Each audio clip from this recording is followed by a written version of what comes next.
संजय जोशी, जो कभी भाजपा और संघ के लोकप्रिय नेता थे, नागपुर के एक मैकेनिकल इंजीनियर थे जो बचपन से ही आरएसएस के संस्कारों में डूबे हुए थे।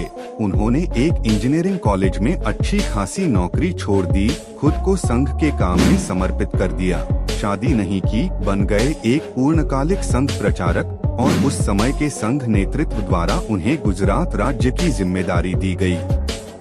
उन्होंने संघ की जड़ों को मजबूत करने के लिए गांव-गांव जाना शुरू कर दिया। उन्हें लोगों से प्रतिक्रिया भी मिल रही थी।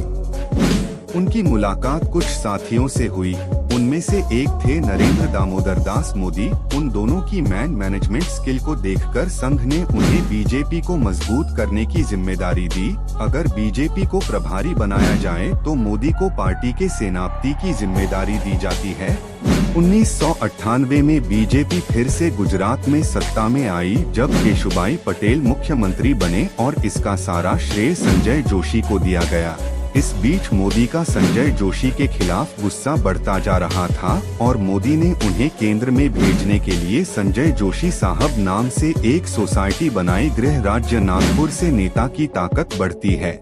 मोदी को जोशी से भविष्य का खतरा साफ दिख रहा था, लेकिन 2001 में गुजरात के भुज में आए भूकंप के कारण भी वे कुछ नहीं कर सके। अपने कर्तव्यों को ठीक से निभाया और उनके खिलाफ बहुत सारे भ्रष्टाचार के आरोप लगाए गए। इसलिए पटेल को सीएम पद से हटना पड़ा, जहां नरेंद्र मोदी को नियुक्त किया गया।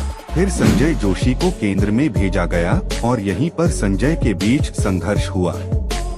जोशी और नरेंद्र मोदी के बीच विवाद चरम पर पहुंच गया, जिसमें कहा गया कि संजय जोशी को एक महिला के साथ होटल के कमरे में देखा गया था। संजय जोशी को इस्तीफा देना पड़ा।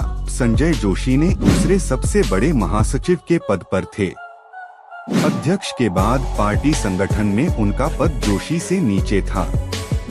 साथ ही वीडियो में दिख रही महिला ने सामने आकर कहा कि बीजेपी के कुछ नेताओं ने उन पर अंडरग्राउंड होने का दबाव डाला था।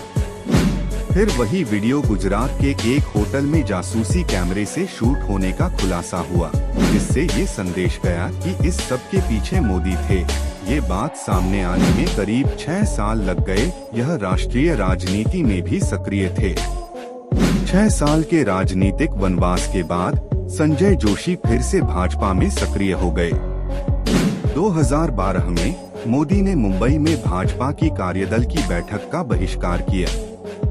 उन्होंने बताया कि जब तक संजय जोशी इस्तीफा नहीं दे देते तब तक वह बैठक में शामिल नहीं होंगे।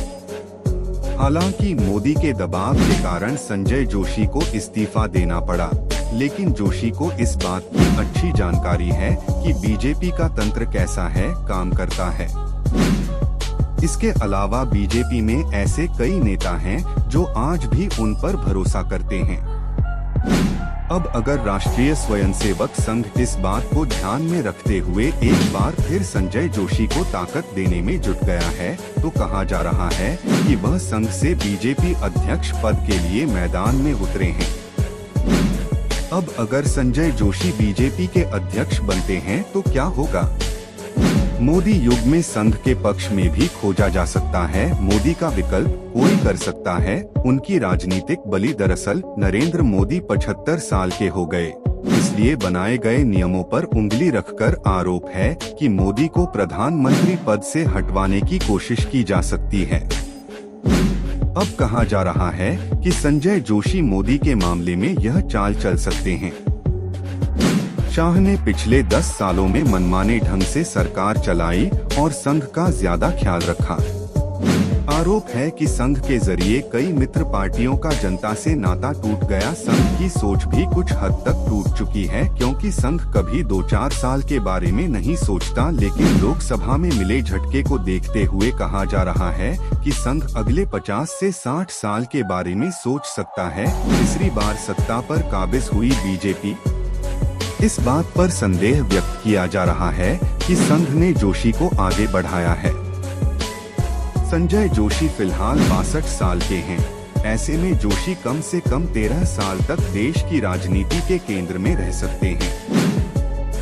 मौजूदा चालों के बारे में आप क्या सोचते हैं? क्या संजय जोशी वास्तव में भाजपा के अगले राष्ट्रीय अध्यक्ष होंगे? क्या मोदी और शाह के बीच असली डील होगी? टिप्पणी करें और अपने विचार साझा करें और ऐसे और राजनीतिक घटनाक्रम देखने के लिए सदस्यता लें।